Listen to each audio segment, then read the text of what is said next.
Ayan ang kulis.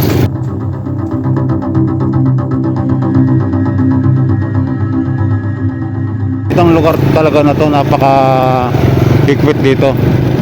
Yung mga ibang hindi masyadong dumadaan dito pag nagawi kayo rito, ito po ay pagkatapos ng Pure Gold, malapit po sa Petron, paglagpas ng Petron sa may Southland.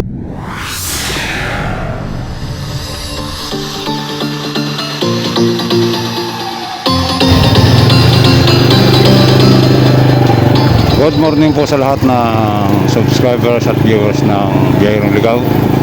Panibagong araw, panibagong video na naman po ang ating ihandog sa inyo mga ginagalang subscribers at viewers.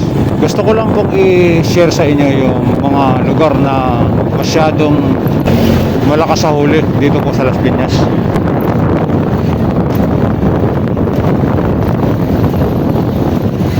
Dito po sa lugar na to ay may makikita kayong sa una, may makikita kayong no right turn on red signal.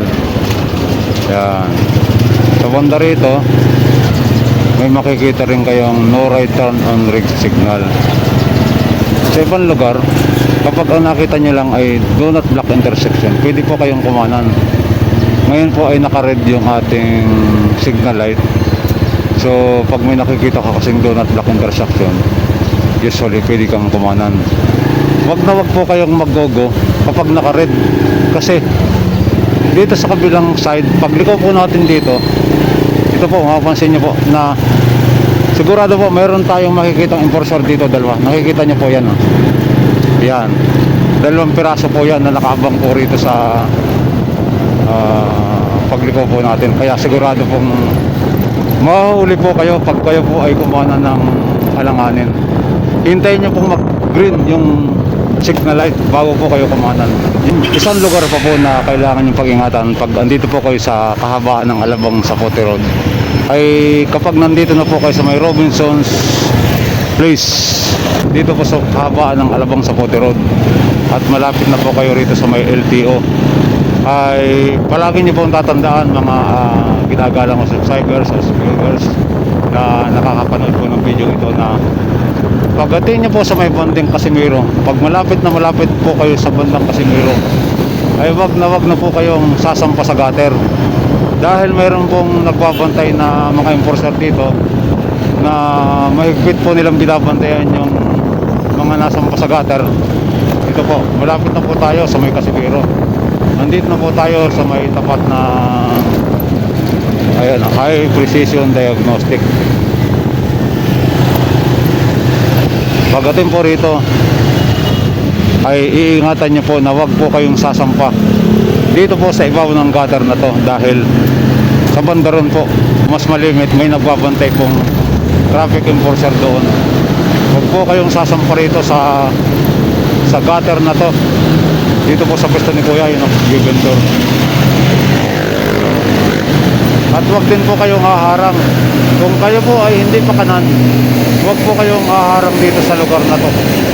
Kailangan po ay wag nyong haharangan yung daanan papunta po rito sa Aguilar Avenue. Yung lugar na yon, yung nililikuan ng mga motor na yon, may nakalagay doon na do not block intersection. Yan po ang ingatan nyo, yung sasampa kayo sa gutter.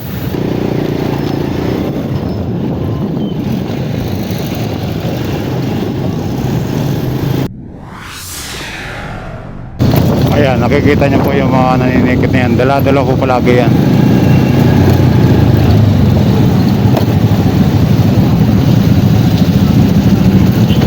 Basta yung kanto na yan, kung galing po kayo ng loob ng Paranaque, wag na wag po kayong kakanan kapag naka-green, naka-red pa lang.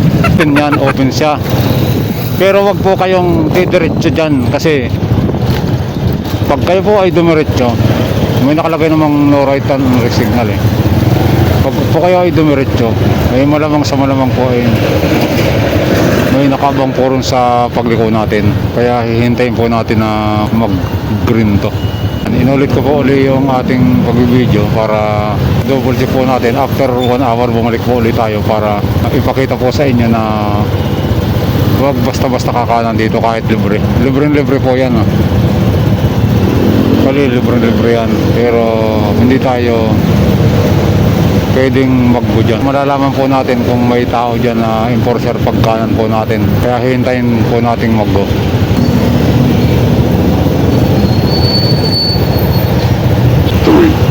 Kabitod dumiretso. Ayan. Ayan. Ito po, makikita po natin yung enforcer na nakabang yan.